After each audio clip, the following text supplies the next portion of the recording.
welcome to another episode of the Tell Not Show. As always, we are your hosts. We have the fantastic Kirsha Fox, author of Son of Deception and The White Leaf Child. She's a homeschooling mom of four, avid reader, and gamer. And my co-host is Julie J.K. Allen, author, editor, and author coach. She is a horror and fantasy author who loves to sprinkle magic on everything. Thanks so much for being with us tonight. Our guest tonight is Lorna House, and I'm really excited about this author because I actually own one of her books, and It is the very first book I've ever gotten that has sprayed edges. Yeah, so I'm very excited about this one. Lorna House is a published author of the Forging Destiny series and a small-time artist. She likes to spend her time exploring nature and cities or at home with her many pets. Yes. Welcome, Lorna. Hey, thanks for having me. Mm-hmm. So wonderful. I love the sprayed edges on your book. I think that is such a cool feature to have. Mm-hmm. Thank you. I actually do them myself too. Oh, wow. Okay. Yeah. Is that part of, so you said you're an artist as well. What mediums do you like to do or work with? That is a loaded question. Okay. I do like jewelry, spraying books. I consider writing as an art. I paint. I do resin stuff. I do polymer clay figurines. Wow, like there's a list. Yeah, jack of all trades. Which people hate that phrase, but the full phrase is jack of all trades, master of none, still better than master of one. So yeah. I personally love to be a jack of all trades. Yeah, so tell us a little bit about your writing journey. What got you started as an author and why? So I've always been a writer. Fun fact, I actually got in trouble in high school a lot for writing when I was supposed to be paying attention in class. I published my first book in 2020. It's a book that no longer exists and should not have been published.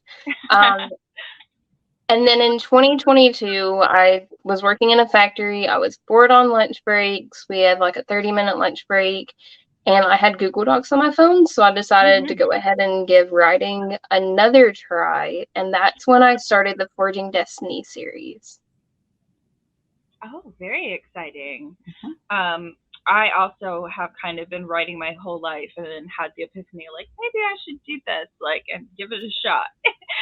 Yes. Yeah. Also been writing my whole life, and then there was some point where I'm like, you know what? I think this idea is good enough to actually be worth sharing with other people. Right. Yeah, it's so funny though when you look at old writing, you're like, oh, maybe I shouldn't share that with others. Because you just see the growth that you have as an author and look at some old stuff. And sometimes you look at old stuff and you're like, oh, that's actually was an interesting idea, But sometimes you look at old stuff and you're like, let me throw this away before someone goes digging through my belongings when I'm gone and finds the hidden drafts. I have a tote of those boxes. I have 25 of them, and I don't want to throw them away because I don't want to just trash them. But I'm like, if anybody ever read that, I'd be so embarrassed. I didn't use an editor. I didn't do a second draft or a third draft. It was first draft and publish. And Oh yeah, I think people when they're new authors, they get really excited and they're just like, oh, I wrote a whole book and you're so proud and it is such an accomplishment. And so you kind of can hit publish before you should. Right. Yes, I definitely identify with that. When I finished my first draft, I was like, this is the best thing ever and I'm brilliant. And then I sent it to a few different editors, like you audition editors a little bit. And oh my goodness, was I humbled really fast. I was humbled so fast. And I was like, okay, I actually need to learn how commas work. And that's the tricky part. And more than that, the editors are they have a way of helping you polish your story to just make it shine the best it can be. So yes, thank goodness for editors to help us. You'll outdo. No, just kidding. Even if you already know the grammar, even if you already are like Right. really good at words, like those extra eyes, there's nothing that can A replace them. fresh pair of eyes on your story can be amazing because they just Mhm. will see things from a different perspective that you like aren't blind to because you've been in the weeds with your book for years, if not months, and yeah. Mhm. It's also So really sad because the English yeah, language, like, there's a difference between English and American English, and yes, I'm yes. really bad for switching between the two without Mhm. noticing it. Right, right. Yeah, a big thing about grammar and like which English to use is like Mhm. consistency because I will use the British spelling for like gray. I Mhm. don't know why. It really bothers me when I see gray with an A and I'm just like, no. But as long as you're consistent, then like people can kind of forgive that because I do feel there's like every author has that little quirk like the gray thing, where they're like, Right. oh yeah, you use an alternative spelling for Mhm. it, but Gray is also mine. I'll write it with an right. E in my first draft, and then in the final draft, I'll change them all to A's and cry, and then Oh Mhm. yeah, I know, right? I don't know why we went with the A, but we did. Yeah. So tell us a little bit about the genres you write and why you chose those.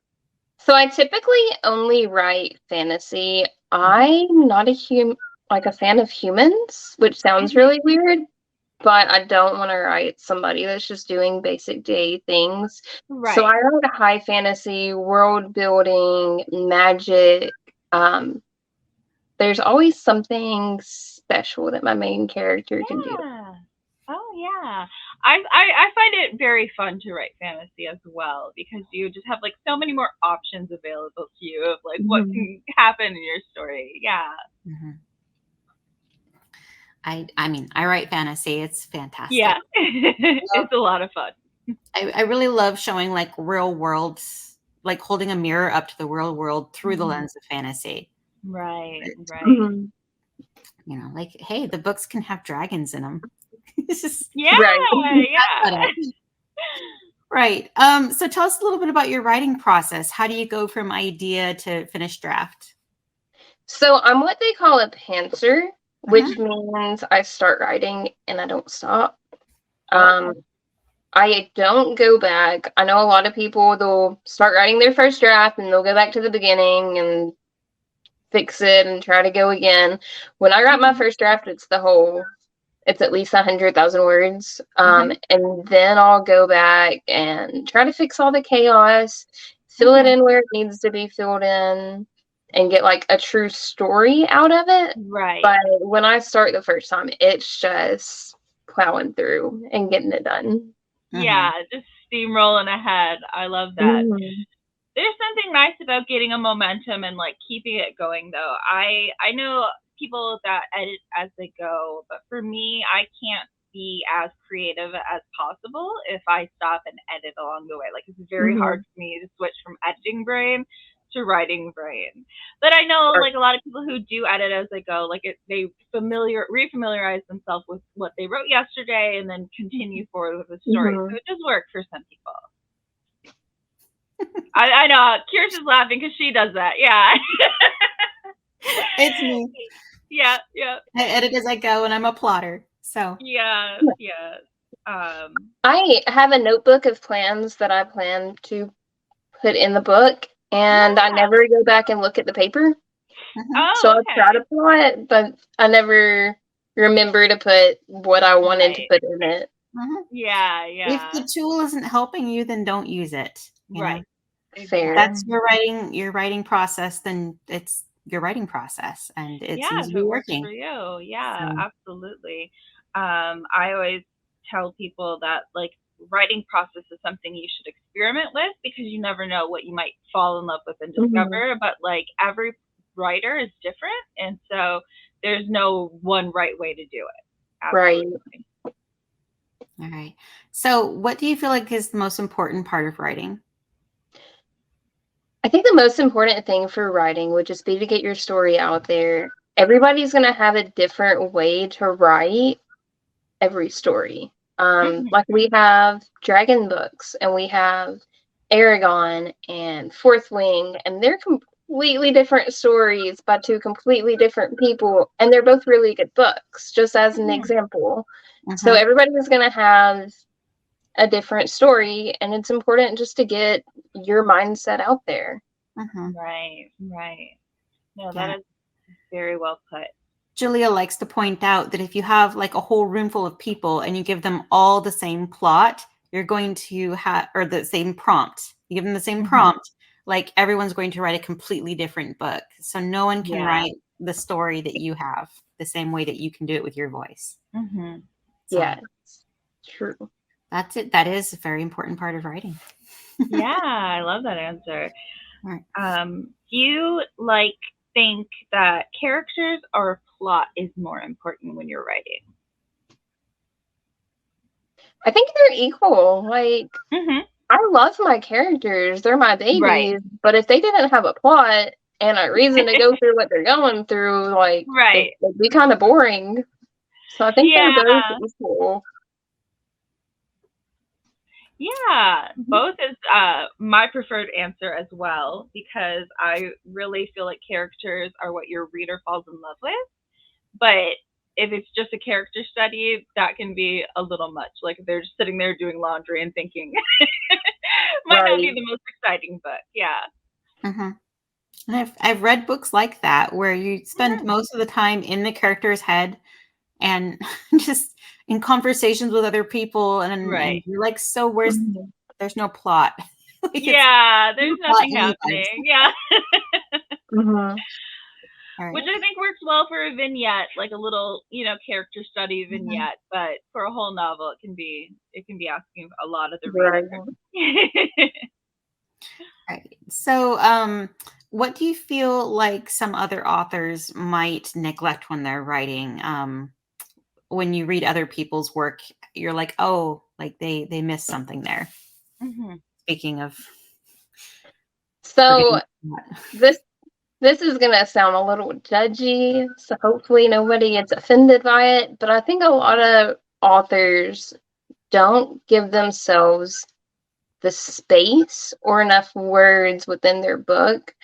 It's like they're trying to get a story out there without giving it like enough description or enough like backstory. Does that make any sense? Where like a book should be like have way more words than it does, and you can tell. Right. I don't know if that makes sense.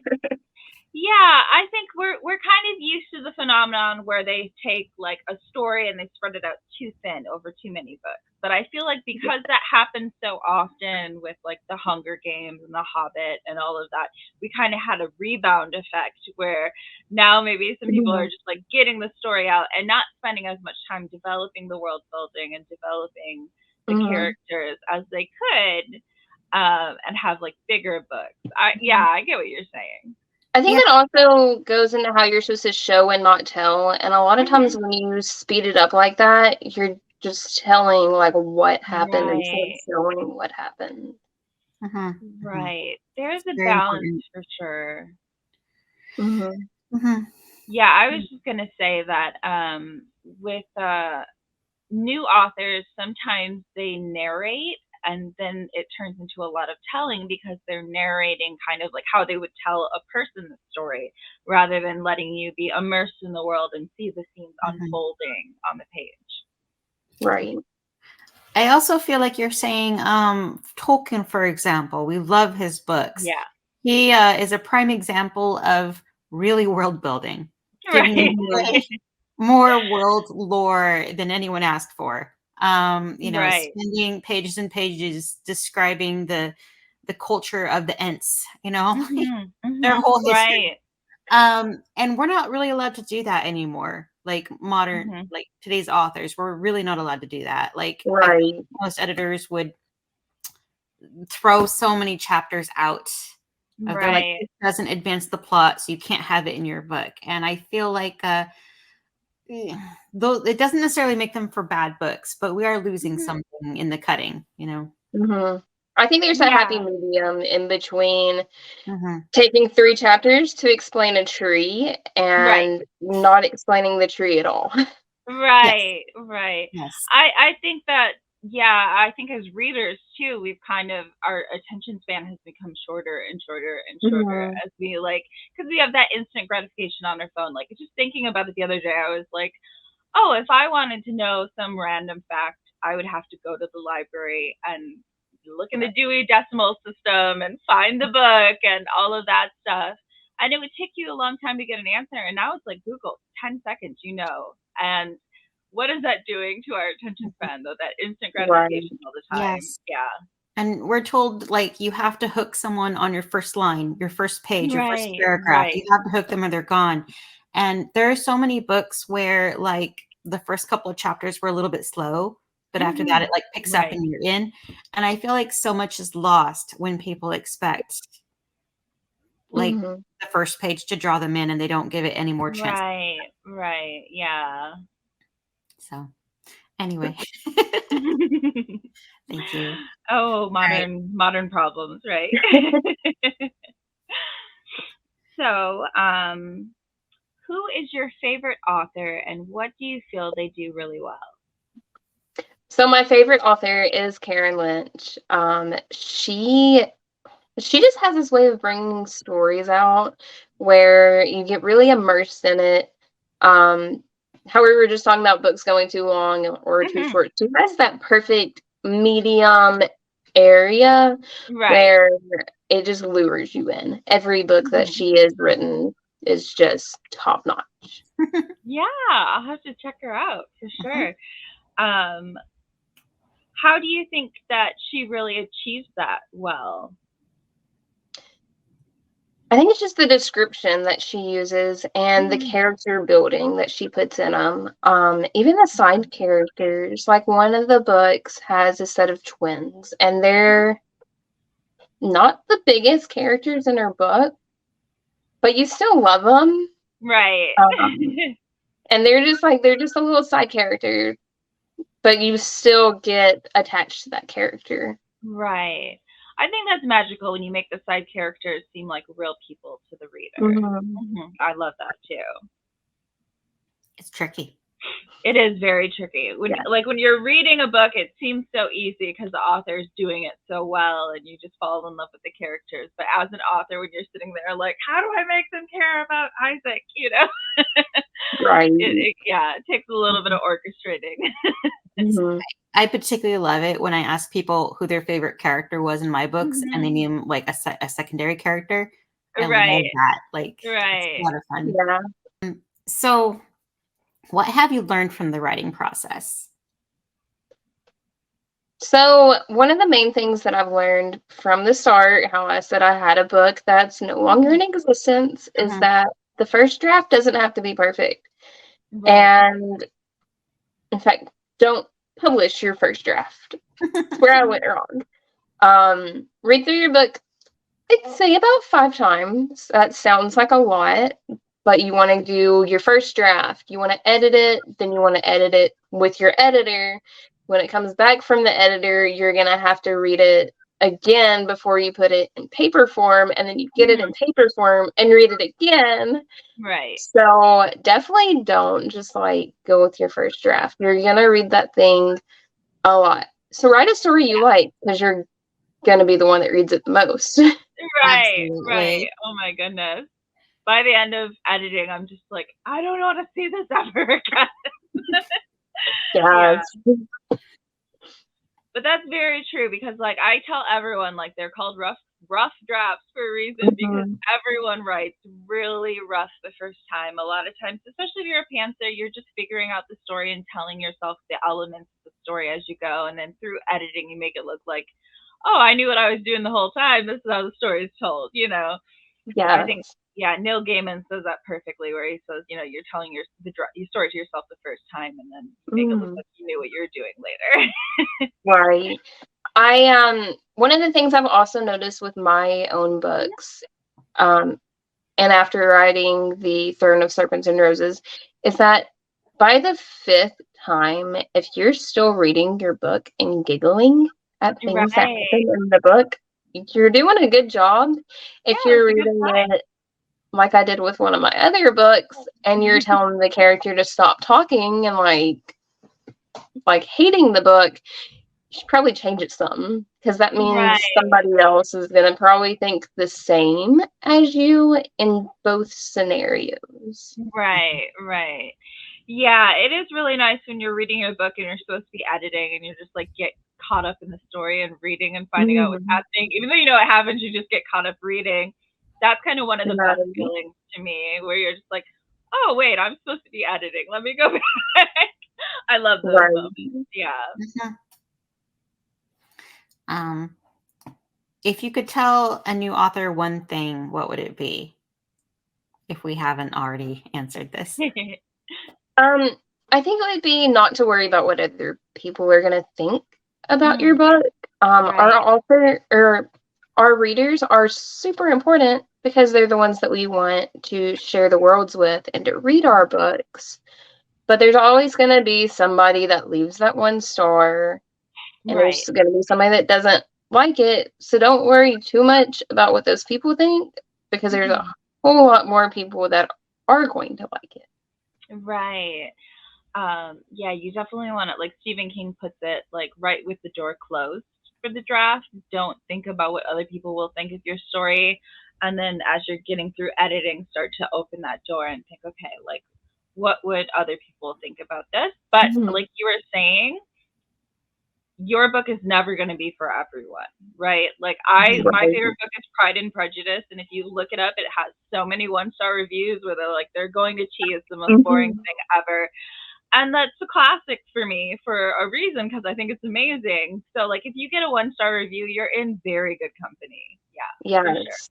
sure. Hmm. And if you are one of the people that it hurts your feelings a little bit and you feel like it's Yeah, just you when you get the 1 star reviews, because I was like that for my first star, yeah. look up your favorite author, go click Hmm. on their 1 stars. There are people Right. that don't like these really super famous, like Sarah J. Maas. She has Yeah, 1 stars. yeah. Everybody Mhm. loves Sarah J. Maas. Mhm. Right, But right. Yes, yes, Yeah. exactly. And if you have a really hard time with it, like don't look at the reviews. You know what I mean? I right. don't look at my reviews. If my sister happens to see one and she's like, "Oh, you have to read this review you got," I'll look at it. But like otherwise, I'm just like, I have a thick enough skin for what I'm doing, but like, Mhm. why go through that if I don't need to? Is kind of how I look at it. So I'm just like, reviews are for other readers, and Mhm. a lot of times 1 star reviews will sell your book to someone else because they're like, that's exactly what I'd love to read. So Mhm. I yeah. read my reviews because I'm like that. Yeah, yeah, Yeah. you're one or the other, but I'm just kind of like avoid avoidance. Yeah. Same. Usually the 1 or 2 star reviews are just this book wasn't for me. That's what I take Right. from that is Mhm. Yeah, yeah. Not that the book is bad, it's just not for that person. Right. Um, so with people being so busy nowadays, how do you make time for your writing? So when I started writing, my goal was to write 200 words a day, and that's when I was working in a factory, working a lot of Mhm. hours Right. every day of the week. So I would come home at sometimes 7 o'clock, sometimes a little later, and Mhm. 200 words is not that much. Like it's maybe 30 minutes of your day, depending on Right. how fast you write. So setting a goal that's lower, that's something you can reach easily. It Oh, might take a little longer if that's all you do, but progress is progress. right, right. No, I 100% always tell people like make attainable goals because I always thought goals are supposed to be like lofty and aspirational, but then you never Mhm. make it and you get that negative reinforcement of like I didn't make my goal, and when you keep not Mhm. making goals, then you get discouraged and you kind of give up. Whereas if you make your goals very attainable, like you were saying, where you can meet and reach those goals, like you start getting that positive reinforcement Mhm. that makes you enjoy the writing process a lot more. Right. Mhm. Yeah. We tend to be creatures of inertia, like Yeah. to throw ourselves in that direction, you know, get used to Right. it consistently. Yeah, get that momentum going on your side rather than the halting. Yeah, Mhm. Mhm. for sure. So what is your favorite part of writing? I really love my characters, and I love that they almost act for themselves. So a lot of times I'm surprised by what they're about to do. Right. In the book that I'm currently writing, she's gone through so much stress. I don't know what she's doing. Like, my character took off. She left. She left me behind. I'm just writing the thing. And every time she like rounds a corner and there's a new thing that's really big that happens, I get excited that it happened because I might be the author, but I didn't see it coming. Right. No, that is a very exciting and like just fun feeling of just being like discovering the story as you go and like, oh my gosh, what's gonna happen next? I can't wait to find out. Yeah. Right.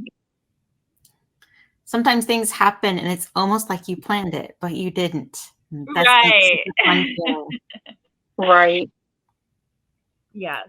Do you have a least favorite part of writing then? The amount of time it takes.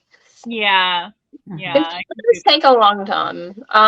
Currently my monthly goal is 111,000 for the month. I am at, hold on, let me look at my thing.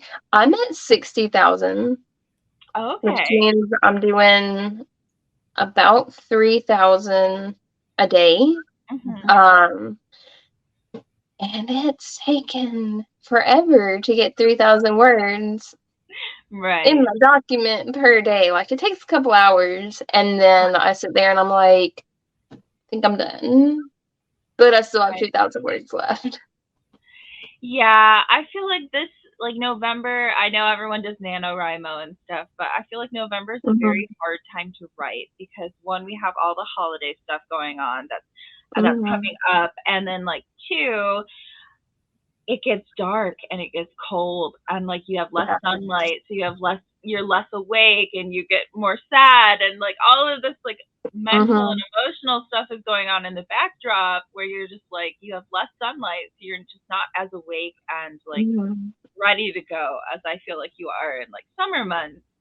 And November just is that brutal transition into winter where it's just like, oh my god, like it's coming and you dread it. Well, I dread it at least because I hate driving in snow.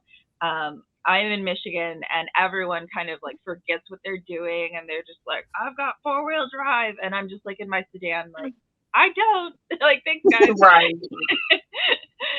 So I am not a fan of winter. I was like a fan of winter the first 2 years I moved here, and then I got over it because I was driving. Yeah. Very fair. But yeah, I can understand kind of having that slump of like trying to slog through getting your word count done in November. It just feels very difficult. Yeah. Yeah, that's probably why I'm putting my girl through a lot of chaos right now. Right. She's been through it. But like I said, this is the first draft, so hopefully by the second one, her life becomes a little easier. Right, and every story needs conflict, right? You can't have a story without conflict. So if you're going through a lot, gives your readers a lot to have fun. True. Yeah. So what would you say are some influences on your writing? For me, I think it's music and reading influences it a lot. Also, I work around kids, and they just say the darndest things. And sometimes just conversations, I'm like, that's got to be used. Like, oh, that's funny. I got to use it. Yeah, no. I try not to eavesdrop, but when you're people watching and you see something or you hear a conversation, you're just like, that is perfect for a story. Like, right. That can be a lot of fun. Especially when you're around so many personalities, and I feel like kids have a very strong personality. So before the world alters them. Yeah. No, kids are great. And they're so funny, the things they say. My sister got a card that said like, if I didn't fight anyone today, it was a good day. They were like cards made out of quotes from kids. It's just like I love the perfect way of putting it. Yeah. They're not afraid to be wrong. They're not afraid to be themselves. They're not afraid Yes. to just Yeah. say stuff.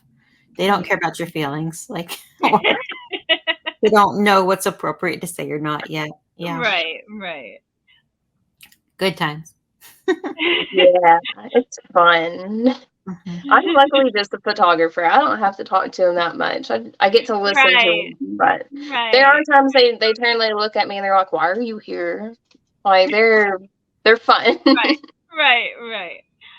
Do you ever deal with writer's block? And if so, how do you kind of get past that? Kind of how I was saying a minute ago, I just get lazy to where I get like, I'm trying to do 3,000 words in a day and I've got 1,000. And then I'm just like, but do I really want to do that extra 2,000 right now? I don't really like it. Right. So I just get lazy. That's my writer's block. And that also goes back to the 200 words a day because, like I said, progress is progress. So as long as you're getting something out there. Yeah, absolutely. So you do try and write every day then? Yes, it's always the 200. Definitely the 200, and I try to do more. Right. But I just feel like that 200, it's too easy to have writer's block. Like, I don't feel like you can have writer's block if you're only writing 200 words. Maybe that's just me. Yeah, I can see that. Yeah. Yeah, I can see how that'd be helpful to just be like, if you can get easily intimidated if you're trying to get a lot of words down, but just 200, be like, it's a couple paragraphs. I just need to kind of tap my way through a couple paragraphs. You can kind of manage. Right. Yeah. No, that's very clever. I like that. And once you've taken a few steps into it, sometimes the next few just pop up. Yeah, no, that's really good advice for getting over writer's block. Just meet it. I don't remember what author it was that said it, that gave me that idea, but it was somebody, some big name guy made it, like he had a whole podcast where he was talking about if you set your goals lower, you're more like susceptible to achieve them, and you're gonna start for them. Right, that's true. And it's like Louis L'Amour said, you have to turn on the faucet to get the water going, so tapping out a few words here and there like is going to get the water going, so to speak. All right, so what would you say is your most significant writing victory so far? Oh, that's a good question. So I love this question because I got a story. So we're gonna have a little bit of a story time here.